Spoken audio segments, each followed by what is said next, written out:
L'Atelier Passion, le podcast des éditions LVA qui parle auto, moto et objets de collection.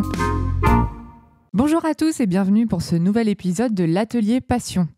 Xavier, as-tu gardé ton âme d'enfant ? je suis resté un grand enfant, Mélissa. Eh bien, ça tombe bien, car aujourd'hui, nous allons renouer avec nos souvenirs et nous amuser avec un sujet qui t'est plutôt familier, puisque tu as été rédacteur en chef du magazine La Vie du Jouet. Et nous allons parler des jouets de collection et nous demander si, parmi tout ce qui se collectionne aujourd'hui, est-ce que le jouet a une place à part ? Et pour nous accompagner dans cette discussion aujourd'hui, on a le plaisir d'accueillir Jean-Claude Cazenave. Bonjour Jean-Claude. Bonjour. Alors Jean-Claude Cazenave est expert et historien en jouets. On fera une présentation plus détaillée, hein, Jean-Claude, mais voilà, c'est une bible vivante du jouet de collection. On accueille aussi Vincent Vidal. Vincent est journaliste sur les objets de collection depuis de très très très nombreuses années. Vincent, tu travailles pour les éditions LVA depuis très longtemps et tu nous parleras un petit peu des jouets un petit peu plus modernes, hein, on va dire. Ok ? Et on accueille également Olivia Bertin, qui est rédactrice en chef d'Antiquités Brocantes et de Collectionneurs Chineurs, et dont l'équipe vient de sortir un nouvel hors-série, le guide des prix des jouets. Voilà, on aura l'occasion également d'en discuter. Alors pour commencer cet échange, on va essayer déjà de planter un peu le décor. Et j'ai envie de vous demander, peut-être plutôt à vous, Jean-Claude, depuis quand est-ce qu'on collectionne les jouets ? Est-ce qu'on doit remonter aux origines, au début de la civilisation humaine pour voir ce phénomène apparaître ? Le jouet se collectionne depuis que le jouet existe. Mais qu'est-ce qu'un jouet ? C'est un objet qui a été fait d'une manière, par une manufacture, d'une certaine manière, pour l'enfant. Donc, on considère comme jouets anciens surtout les objets, les jouets qui sont sortis à partir du 19e siècle. Ce fameux siècle de la fabrication du jouet en grande série, porteur et porté par les différentes expositions universelles qui ont permis de connaître et de faire connaître tous les fabricants de jouets parisiens, français, étrangers, mais particulièrement parisiens et français, puisque les expositions universelles étaient à Paris de 1848 à 1900. Donc, ça nous a permis je n'étais pas encore là, mais ça a permis, disons, de faire connaître tous les fabricants de jouets qui se sont illustrés entre 1840 et 1900. Et c'est vraiment, là, c'est la grande période du jouet ancien. Donc en fait, c'est arrivé avec l'ère industrielle, mais c'était destiné à qui ces jouets en premier ? Alors, en premier, c'était bien sûr destiné à ceux qui avaient certains moyens, puisque le jouet est devenu un peu plus accessible à partir du moment où il a été fait en grande quantité. Or, dans les années 1840-1850, c'était surtout les poupées qui étaient fabriquées, pas encore le jouet en tôle. Le jouet en tôle est arrivé un peu plus tard. Le jouet en tôle est arrivé avec l'avènement du chemin de fer, avec l'avènement de la voiture, avec l'avènement du vélo, etc. Et dès qu'on a créé la première ligne, je me souviens de Paris-Saint-Germain-en-Laye, on en a créé un jouet. J'ai eu le plaisir et l'avantage de vendre un des modèles qui sont créés dans les années 1850. C'est ce qu'on appelle un train de plancher, c'est ça, hein ? C'est les enfants qui tiraient ce long train en tôle ? Non, c'est pas un train de plancher. Il était déjà mécanique. Mais il ne marchait qu'en rond.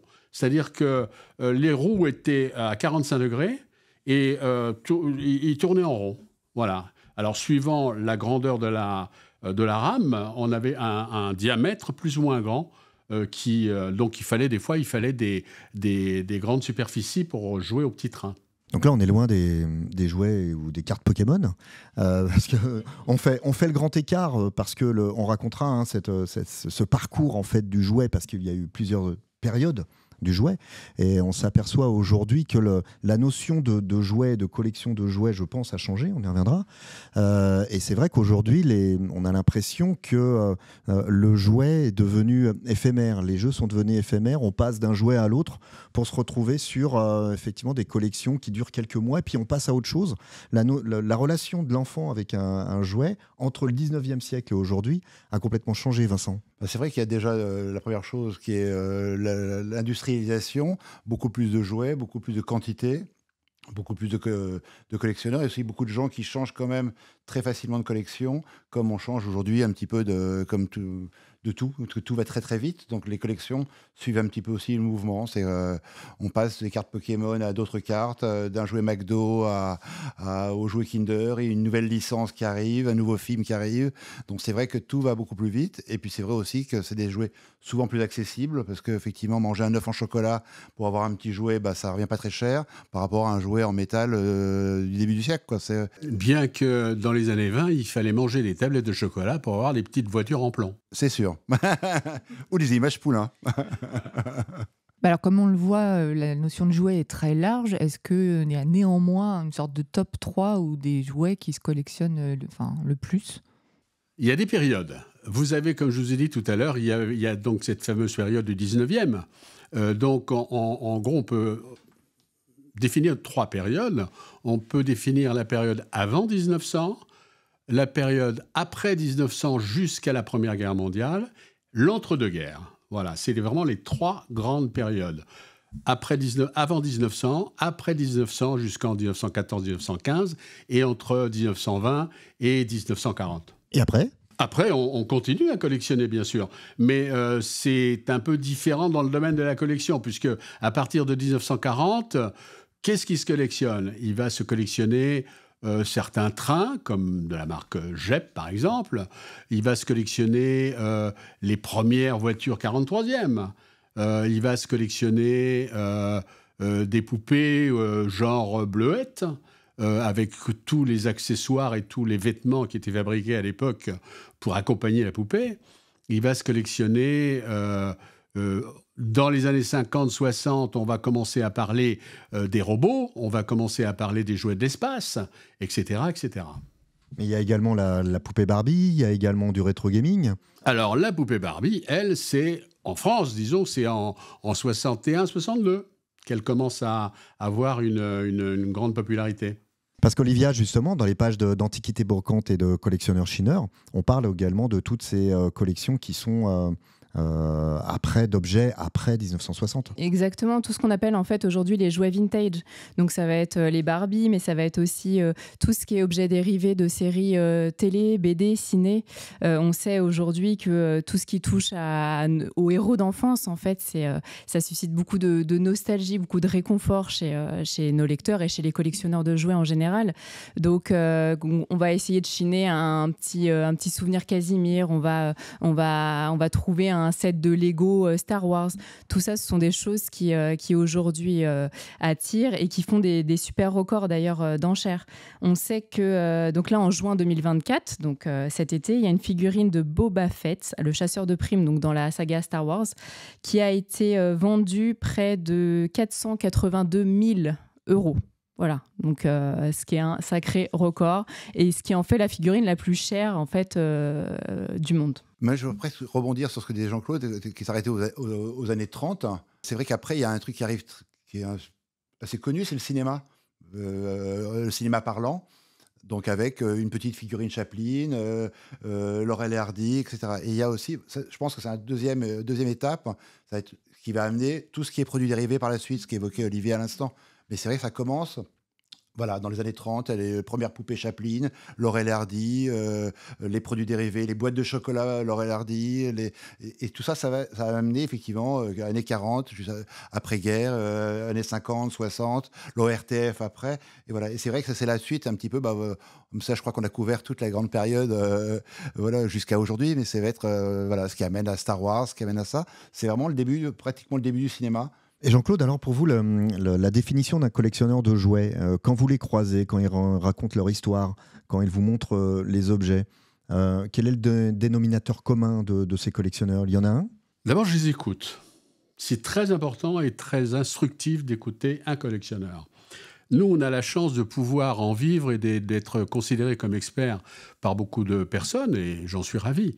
Mais il faut faire preuve de modestie aussi, et écouter les collectionneurs. Celui qui collectionne depuis 40 ans une pièce bien particulière sera toujours devant l'expert qui connaît une dizaine de rubriques et dont il peut parler à 30 ou 40%. Le collectionneur doit être une personne que l'on doit déjà écouter. Ensuite, quels sont les critères qui désignent les collectionneurs. Bon, chacun a déjà sa sensibilité. Chaque collectionneur, il y a ceux qui aiment collectionner les trains, il y a ceux qui aiment collectionner les poupées, il y a ceux qui aiment collectionner les vélos, les motos, les voitures, etc. Et chacun dans son domaine, ils ont leurs propres arguments et ils ont leur propre, entre guillemets, fanatisme. Parce qu'ils sont à la quête permanente de l'objet. Et bien sûr de l'objet qu'ils n'ont pas. Et c'est les premiers malheureux quand ils l'ont trouvé. Oui, c'est ça, c'est le plaisir de la recherche, c'est la satisfaction de trouver, de tomber sur cette pépite qui manquait à leur collection. Donc c'est ça qui les anime. Il m'est arrivé d'avoir des gens dans mes ventes qui m'ont dit, après la visite, ils me disent « Monsieur Cazenave, cet objet-là, je ne l'ai pas, ce jouet-là, je ne l'ai pas. Vous allez me l'acheter. » Alors, bien sûr, on leur demande quel prix ils veulent mettre. Non, ils me disaient, je n'ai pas, c'est pas une question de prix, c'est une question d'avoir. Il me le faut. Il est déjà à moi. Alors, des fois, on est un petit peu gêné parce que entre cette personne et une autre personne qui a des envies parallèles, c'est un petit peu difficile de prendre... Ça m'est arrivé d'ailleurs, c'est un peu difficile de prendre la décision pour l'un ou pour l'autre. Voilà. Mais dites-vous bien que quand l'occasion se présente, donc, le plus malheureux, c'est celui qui ne l'a pas. Il ne regarde pas le prix. Parce que le prix, en fin de compte, d'un objet, d'un jouet, le prix n'est pas très important. Si c'est le seul reproche que l'on peut lui faire, le prix. Mais s'il n'a pas d'autres défauts, le prix est la première chose oubliée. Quand même, il y a un aspect plus nostalgique que d'autres thèmes de collection. Alors vous avez, dans les différents collectionneurs, vous avez ceux qui veulent retrouver ce qu'ils ont eu quand ils étaient petits et ceux qui veulent trouver ce qu'ils n'ont jamais eu. Et en fonction de ça, après c'est une question de pouvoir d'achat, de créer d'avoir un marché, d'aller dans un marché qui peut être très onéreux jusqu'à un certain moment, parce que plus vous avancez dans la collection, moins vous cherchez de choses par définition, et plus vous êtes apte à les payer cher si vous ne les avez pas. Donc il faut déjà avoir un certain pouvoir d'achat. Ce qui est complètement vrai, mais ce qui est moins effectivement ce qu'on évoquait tout à l'heure, pour les collections nouvelles qui peuvent se créer, on parlait des petits objets qui seraient les objets McDo, les petites figurines actuelles qui peuvent se trouver pour quelques euros, souvent même gratuites, tout ce qu'on appelle les premiums, les primes, voilà. Mais effectivement, qui seront peut-être des objets de collection de demain importants. Mais c'est vrai que ça nécessite moins d'argent, mais ça n'enlève rien à l'intérêt de la collection malgré tout, quoi. Mais c'est vrai que c'est... Mais par contre, il y a des objets McDo très anciens qui sont très chers aussi. Voilà, mais ça dépend. Si on commence... Quelqu'un qui veut commencer une collection, on en parlait tout à l'heure avant de commencer l'émission, on peut commencer pour quelques euros ou pour très peu. On devait mettre un accumulateur et après un vrai collectionneur. Parce que ça commence souvent par le côté accumulation. Quand une personne s'adresse à moi pour faire une vente, et il me dit « Monsieur Cazenave, vous allez être content, j'ai plus de 1500 pièces. » Je leur dis « Je crains le pire. » Je crains le pire. Mais maintenant, vous allez me dire ce que vous avez. Bon, et souvent... Sur les 1500 pièces, il y en a 80%, et encore, je suis optimiste, il y en a 80% qui ne sont pas dignes de faire une vente. Par contre, il y en a qui veulent absolument la quantité pour avoir l'impression de la qualité. Non, c'est une personne qui collectionne depuis 40 ans et qui me dit « j'ai 20 pièces », là, ça m'intéresse fortement. Parce que là, je suis sûr de tomber sur vraiment 20 pièces exceptionnelles. Et aussi, le jouet a aussi un avantage, c'est que dans certaines catégories, avec quelques centaines d'euros, c'est-à-dire 200 ou 300 euros, on peut déjà commencer à faire une collection de jouets de qualité. Mais il faut être extrêmement difficile à l'achat, il ne faut pas avoir peur de dire non, et dire oui, c'est toujours mauvais de toute manière. Quand on vous propose quelque chose, dire oui, c'est toujours mauvais. Si vraiment la pièce est un peu faiblarde au point de vue état, au point de vue conservation, non, il vaut mieux attendre un petit peu et essayer de prendre le temps pour trouver l'objet. Et croyez-moi, le jour où vous trouvez l'objet qui vous convient, qui doit vous revenir, l'objet vous parle et il dit maintenant c'est ton tour. Allez, à toi. Et vous parliez de restauration, d'état du jouet. Souvent, ils ont du vécu, ils sont parfois abîmés, etc. Est-ce qu'il faut les laisser tels quels? Est-ce qu'il faut les restaurer? Alors moi, je suis contre les restaurations. J'estime que le jouet, avant tout, il est né pour ça. Il a joué.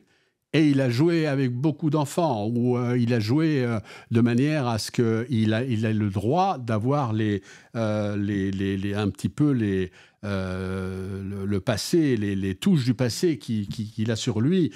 De toute manière, il a vécu. Voilà. Un jouet, pour moi, qui a été aimé, c'est un jouet qui est en mauvais état, parce que les enfants ont joué avec beaucoup. Donc voilà. Alors c'est vrai qu'aujourd'hui, parfois, il y a dans l'univers du jouet, on trouve de plus en plus de cotations par l'effet neuf du jouet. Il faut que le jouet soit encore dans son emballage, soit encore dans son plastique de protection. Enfin bref, il faut qu'il soit à peine touché. Et aujourd'hui, cette connotation-là dans le jouet est très importante. Et on le voit d'autant plus pour le phénomène des cartes Pokémon ou des trading cards. Là, on est plus vers le jeu que vers le jouet, mais dans cet univers de jeu, effectivement, aujourd'hui, on les met même sous plastique, sous plexiglas. Ouais. Voilà, sous scellé. Parce que la pièce doit être totalement neuve. C'est ça, c'est un côté paradoxal. C'est Jean-Claude, c'est complètement paradoxal. Un jeu, c'est fait pour jouer et qu'effectivement, il y a un côté même pas... L'emballage, les plexiglas que tu évoques là, qui se mettent en vitrine chez les gens, ça devient pratiquement... Même un musée ne ferait pas forcément ça. Il y a vraiment l'apothéose c'est de la possession. J'ai sous blister, ou protégé, sous plexiglas, numéroté, certifié par un organisme X ou Y. J'ai la pièce. Là, c'est presque plus de la possession. Je l'ai. Voilà. Alors ça, la possession, c'est encore quelque chose... Voilà, je l'ai dans ma collection, j'affiche, signe extérieur de richesse. C'est presque un peu différent qu'un jeu. Bon, une petite peluche, j'ai des petites peluches d'enfants. Elles sont dans leur jus, comme on dit, et un peu abîmées. Elles ont vécu. Elles ont vécu. Il ne faut pas oublier non plus que dans les Dinky Toys, par exemple, en collection, il faut du neuf en boîte. Et souvent, la boîte même pouvait coûter plus cher que la voiture miniature parce que ça pouvait lui donner, et ça peut lui donner encore plus de valeur que séparément. Ça peut arriver. Vous avez les 43e, donc les Dinky ou les CJ ou les JRD, peu importe. Les 43e sont des jouets très collectionnés, mais où on a tendance à être très difficile, car une petite tête d'épingle ou deux têtes d'épingle vont diminuer le coût de la voiture de peut-être 30, 40, 50% quand c'est un modèle rare. Voilà. Maintenant, vous avez des jouets. Alors, moi, il m'est arrivé de tomber une fois, une petite anecdote, sur un lot de jouets avant 1900, encore dans leurs emballages d'origine, j'ai retrouvé la couleur et le glacis de ces jouets qui étaient faits à l'époque, puisqu'ils n'étaient pas peints, ils étaient au vernis coloré. Il suffisait de les toucher pour qu'une réaction s'opère et ils devenaient ternes. Ceux-là avaient gardé leur brillant. J'ai dit aux gens, mais comment ça se fait que vous avez des objets de cette époque dans cet état? Tout simplement, ils m'ont dit, le petit enfant pour qui c'était destiné, il est mort très vite. Et donc, plus personne n'y a touché. Ils sont restés emballés, fin fond d'un grenier, emballés, et ils sont ressortis 80-90 ans après. Et justement, récemment, là, on a fait une interview d'un collectionneur qui nous disait qu'un collectionneur de jouets, c'était aussi un collectionneur de boîtes. Parce que souvent, justement, on laisse ses jouets dans ces boîtes et on n'ose même pas les ouvrir parfois de peur de les abîmer. Donc, on sait qu'il y a deux écoles. Il y a ceux qui aiment jouer avec et qui voient dans ces bosses, ces petites rayures, les témoins d'heures de jeu. Et puis, il y a ceux qui n'osent pas les toucher et les laissent dans leur boîte. Bien sûr. Et les boîtes les plus rares ne sont pas forcément les plus belles. Voilà, ce sont les plus fades, celles qui étaient les premières jetées. Quand on utilisait le jouet, on le sortait de sa boîte. Oh, la boîte n'est pas belle. Allez, on l'en fout en l'air, mais on regarde le jouet, bien sûr. Mais donc les boîtes les plus chères sont celles qui sont le moins représentatives, visuellement. Puis aussi, ceux qui gardent aussi les boîtes, ça sera une petite plus-value par la suite. Soit c'est pour le revendre ou autre. Une boîte de Lego, je vais garder la boîte. plus facile à ranger déjà, comme ça éviterait de mélanger les pièces.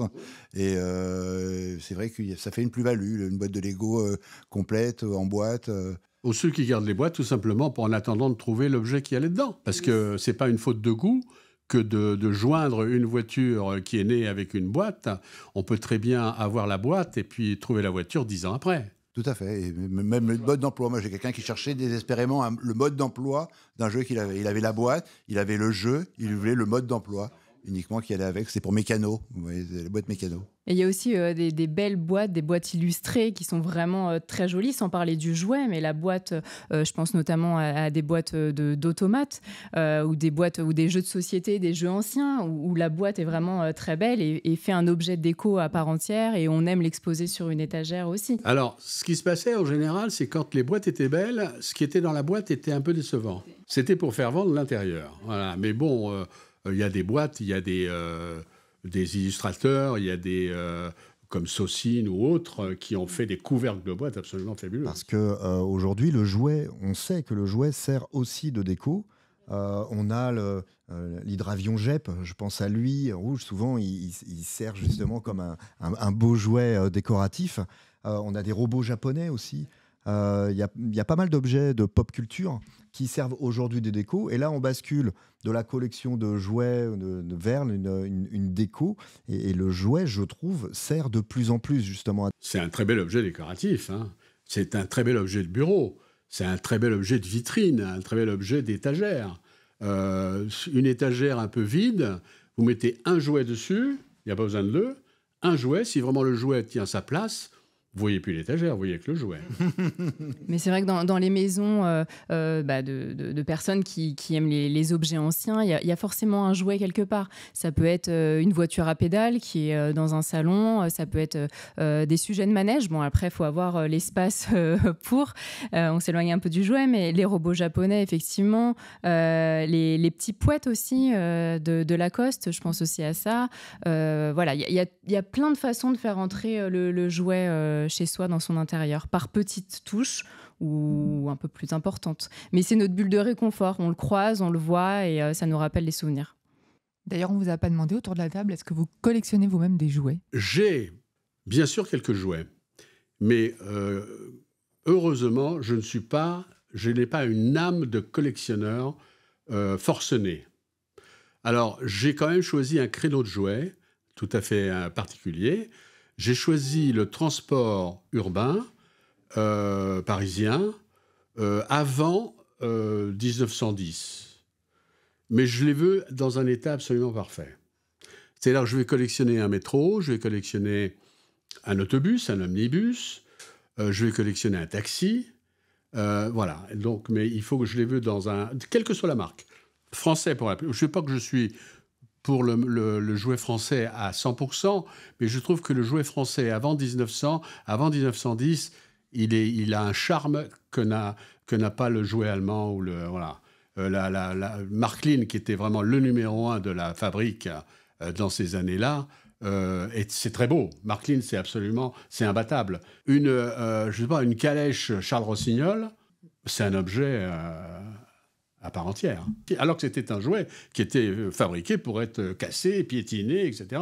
Mais je ne sais pas. Il y a vraiment une fabrication qui est là, il y a un design qui est là, et c'est bien plus intéressant qu'un jouet Jep ou qu'un jouet sans dénigrer Jep. Hein. Il y a de très belles choses chez Jep. Hein. Mais pour moi, Charles Rossignol est vraiment le numéro 1 du jouet français. Je suis un peu comme Jean-Claude là-dessus, mais j'ai des choses, des pièces que j'aime. J'ai un petit cheval à bascule dans le couloir. Je peux avoir des objets. Dans mon bureau, j'ai un petit Woody au-dessus de mon bureau parce que c'est un personnage que j'adore et que c'est vraiment le symbole du jouet pour moi. Voilà, dans Toy Story, l'univers du jouet, c'est le jouet dans le jouet. Donc là, c'est plus symbolique. Je peux avoir des petits personnages comme ça que j'aime. Mais je suis pas... voilà, j'ai collectionné pendant une période. J'étais surtout un accumulateur de plein de choses. Je me suis un peu débarrassé pour regarder que des choses qui me plaisaient. Une figurine d'un film que j'adore, un petit cheval à bascule, une poupée qu'avait ma mère à l'époque. C'est des petites touches comme ça. C'est des touches qui viennent de la décoration, comme vous disiez. Et voilà, c'est plus ça que que l'accumulation. Moi, je collectionne pas le jouet, mais j'ai gardé toutes mes Barbie et j'ai du mal à les prêter à mes enfants, donc je les garde précieusement. Et voilà.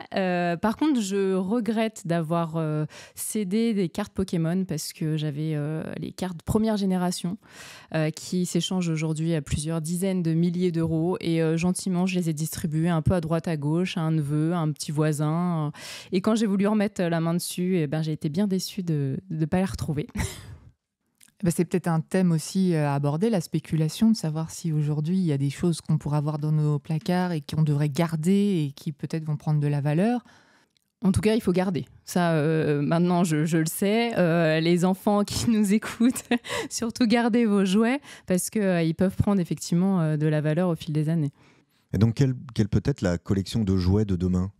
Alors moi, je suis très porté sur le jouet quand même qui reste ancien. Le jouet d'abord parce que par mes connaissances peut-être du jouet moderne, tout simplement.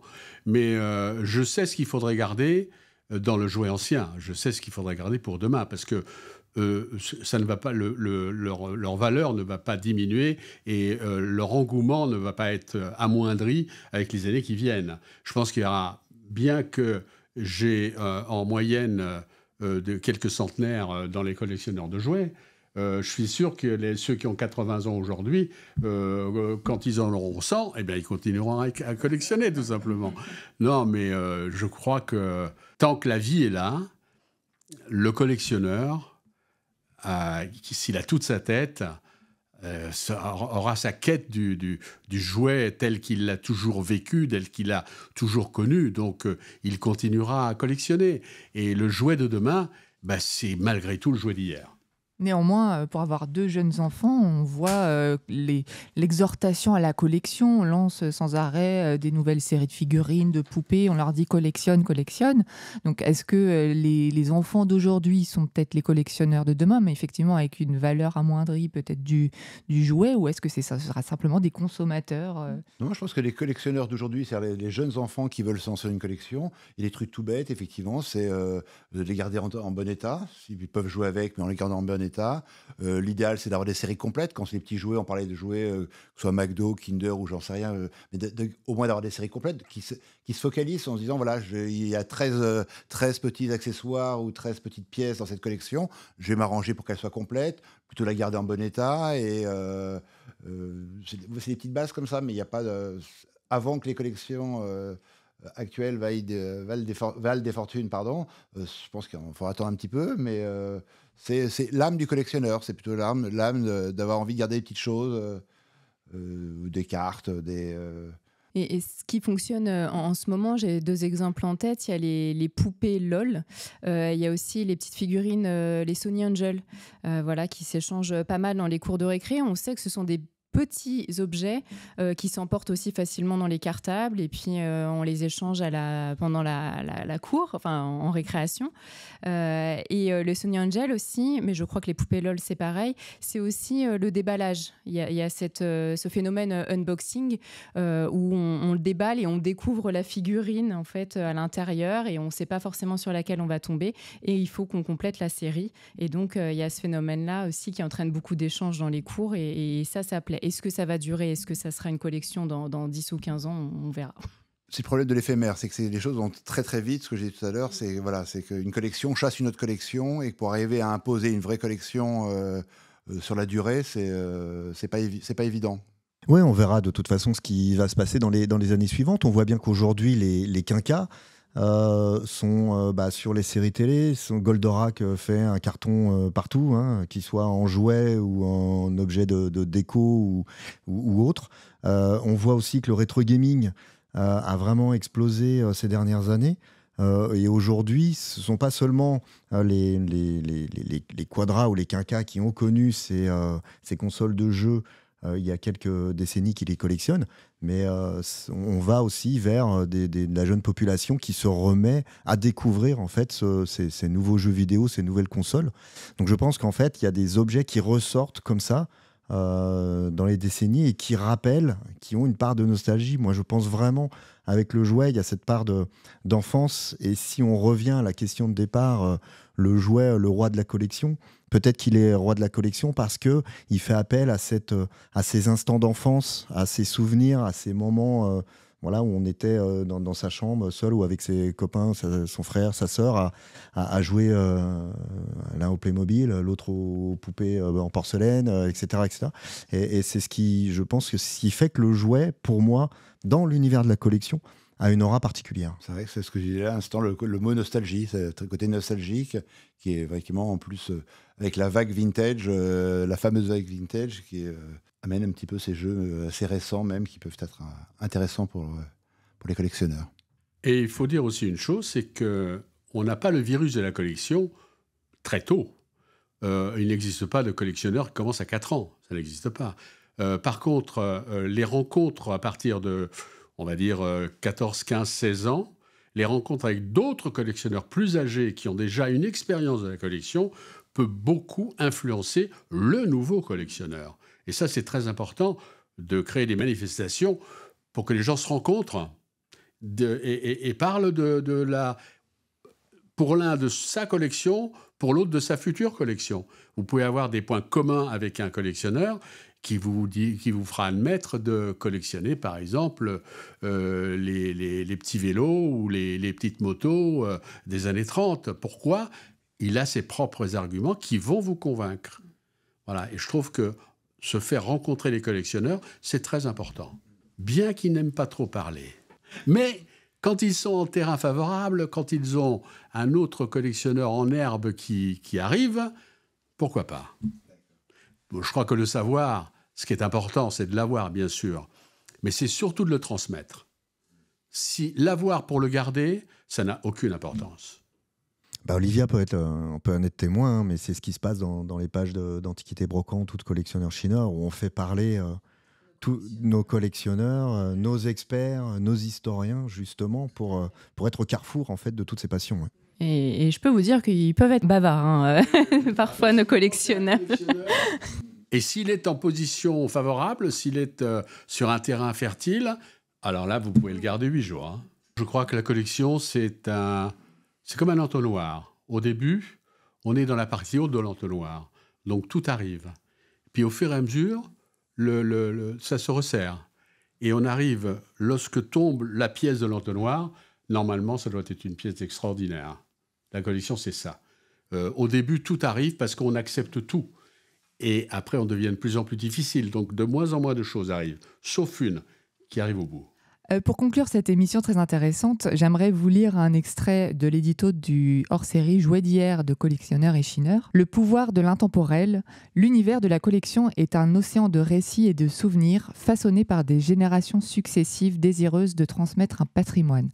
Cette dimension prend une résonance particulière lorsqu'il s'agit de jouets, car chacun de nous a un jour été touché par l'un d'eux et certains continuent d'éveiller l'enfant qui sommeille en nous.